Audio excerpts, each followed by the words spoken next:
You. Give me all your money. What are you doing? I'm mugging you! With that stance? What? What are you talking about?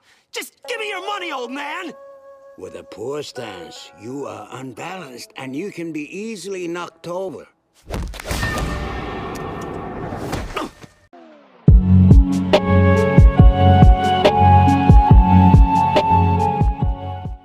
In this video, we're going to be covering stance, what stance in our system consists of, and the benefits and costs to everything that stance includes.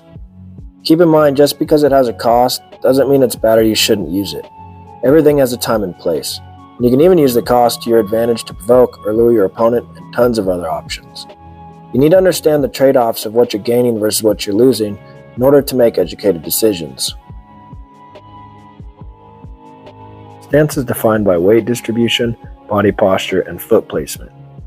In other words, how much weight is distributed on the front leg or the rear leg, and whether or not your body is profiled, squared, standing high or low, and how far apart or angled the feet are. You need to be balanced no matter what stance you use. It's important to utilize all of your body for good balance and a good stance. The more of your body you engage, the more balance and power you can gain. Also, by fully understanding stance and balance, it'll help you notice when someone is off balance, even if it's just a small part of their body that's off balance. If you see it, you can exploit it. You don't want to have a moment of vulnerability. So let's break down all the parts of stance. First up is weight distribution. Weight distribution is defined by how much weight is distributed on the front leg or the back leg. You have three different types of weight distribution: forward weight, middle weight, and rear weight. First, we're going to cover forward weight. Forward weight is when we have more of our weight on our front leg. When we refer to this, it's usually having 60% or more weight on the front leg. This tends to be used in German traditions, some Bolognese masters, and other masters like Fabris, but we won't get into that too much. The benefits of forward weight is that we have faster attacks going forward due to less distance between us and our opponent. We also have faster retreats when pushing off the front foot because that foot is already loaded. You can move or void your body back defensively to middle or rear weight, saving you a tempo of the foot on defensive actions. Cuts also feel very comfortable from here. Some of the cost, though, is that lunges from here cover the least amount of distance because your back leg isn't as loaded. You're also closer to the enemy as well, which can sometimes make you easier to hit, and your energy is committed to one direction. Forward weight can also cause some people to flinch more and lean back, which causes them to raise up their weapons on accident, making it easier for the opponent to hit them or capture their weapons. So you want to be careful of this. Next up is middle weight. Middle weight is when your weight is distributed equally between both legs. Middle weight is used a lot in Spanish and English fencing, along with some Bolognese and Italian masters. You also find it in a lot more modernized fencing like Olympic and Black Tiger. It is great for balance and mobility. It leaves you with the options to shift to forward or rear weight, and it makes moving in any direction very easy. Last up is rear weight. Rear weight is when you have more weight on the rear leg. When we refer to this, it's usually 60% or more weight on the rear leg. Usually when you use rear weight, the back foot toes point slightly behind you at an angle. Now let's talk about the pros and cons. From rear weight, you can lunge the furthest due to the back foot being loaded. But something to consider is you also have the most distance to travel before hitting the enemy, which means it takes the most time when lunging. This can be the slowest attack. This doesn't mean it's bad though, because you also have more ways to deceive the enemy. From rear weight, you can shift through forward or middle weight before attacking using these transitions as feints. You can also choose to extend your arm early or late for even more deception.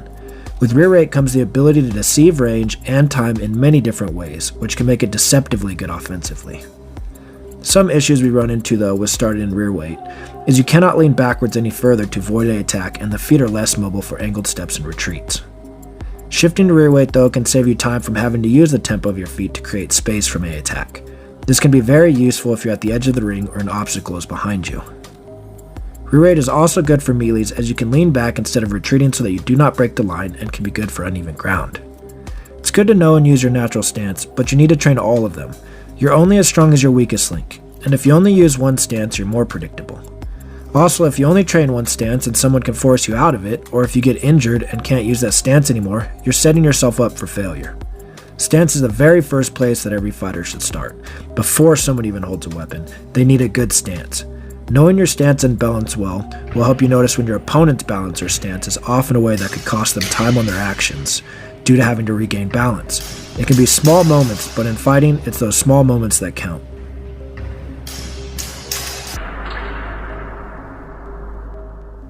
Next up is body posture. Body posture is defined by how bladed or squared your body is and how high or low you are. These different body postures use different muscles. You may be more natural at one than another based on your muscular strengths. Let's cover bladed first. This is when you have your body sideways while facing the enemy, similar to Taekwondo, and usually your rear shoulder would be pulled back and less presented than in a squared stance, which is more similar to boxing. Your back foot is usually at an angle, making angled movements easier. Let's cover some of the pros and cons. Bladed, you have less targets because your body is slimmer, but these targets can be harder to defend because your offhand is further back.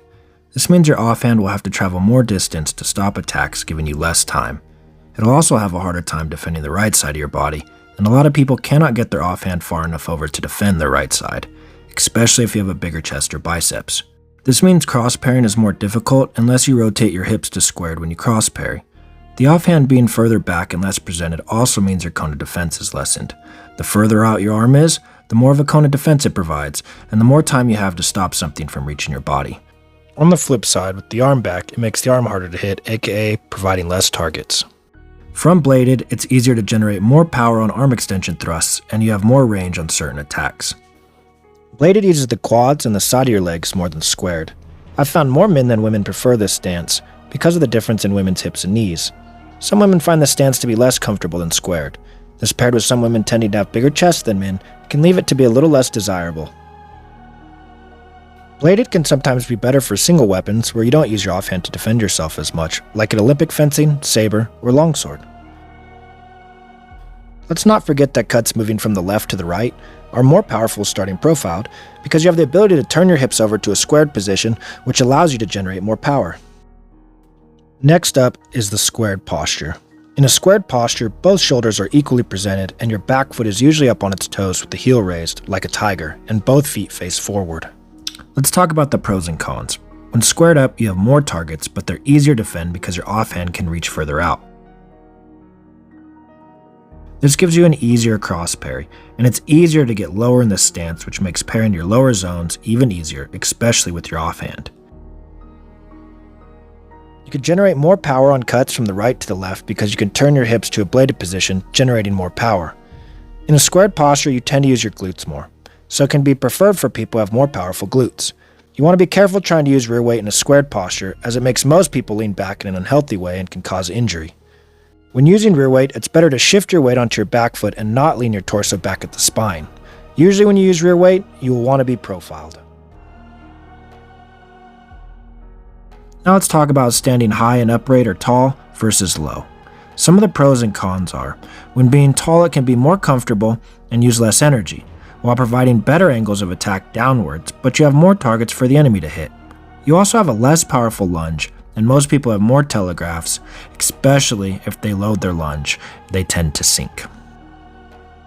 While being tall can make you more mobile, it can come at the cost of being balanced. Some people can move faster forward when upright versus lower, but a lot of people seem to get unbalanced. Let's cover being low. Some of the pros and cons are, you have less targets and can be more ready to attack with less tells because you're already coiled like a spring. This leads to faster and further attacking and retreating power. You have better angles for low attacks, but it uses more energy. Being low can also instill fear into your opponents, but can give away that you're thinking about attacking. Even if you're always low, it can still deter people from attacking you, which can sometimes be a bad thing. A lot of times people are easier to hit when they're trying to hit you and aren't scared or moving away from you. Let's cover foot placement. Foot placement is defined by how far apart the feet are and what direction the toes are facing. It consists of foot distance and toe direction. We'll start with covering foot distance first. We have 3 different foot distances: wide, narrow, and medium. Let's cover wide distance first. Having the feet wider makes balancing easier. It also makes you faster due to the legs being loaded. It's better for grappling, but the legs are more exposed to attacks and it uses more energy. It's used in German and modern fencing. Next up is narrow. Narrow is easier to move in any direction. It's also easier to cover more distance, but tends to make you stand taller, which exposes the upper body more, but the legs are harder to hit. It's less optimal for grappling, and you're more easily off-balanced. It's used by some Spanish and English masters. Now let's cover medium. Medium gives you lots of mobility, and is a middle ground of both worlds. It's used by a decent amount of Italian masters, like Capoferro, and you see it a lot in Olympic fencing. Last up, let's cover toe direction. Toe direction is defined by what direction the toes are facing. You should usually keep the toes pointed towards the direction you want to go, and the inside of your foot or toes towards the enemy. If you don't, you can roll your ankle, and you're not as strong or stable in attacks, defense, or grappling. It can also lead to your back being exposed. Toe direction affects which direction you're able to be pushed over more easily, and it affects which direction you're able to go more easily in general. Depending on which way the enemy's toes are faced can help you decide which way they're going to go, whether they're an angled fencer or a line fencer, and whether or not they may be stronger going in one direction than another. Let's sum everything up. These drills teach you that based on how the enemy's stance is up, you should be able to tell whether they're stronger or weaker, whether they're stronger going forward or backwards, and what directions they may like or be more likely to travel. Also, what parries, attacks, or movements may be easier or harder for them. It can also help you assess what masters or styles they may study or prefer to use. This in return will also tell you what techniques and concepts they will probably use. You need to focus on assessing the fight outside of range, so you know what to do once in range. Minimize your enemy's strengths while maximizing their weaknesses, and maximize your strengths while minimizing your own weaknesses. You should be comfortable and be able to use every stance so you can switch between them to capitalize on any moment. For example, starting in a squared stance and transitioning to bladed when you lunge for extra range if you need it, or switching between bladed and squared to void attacks with a simple hip turn. The options are endless.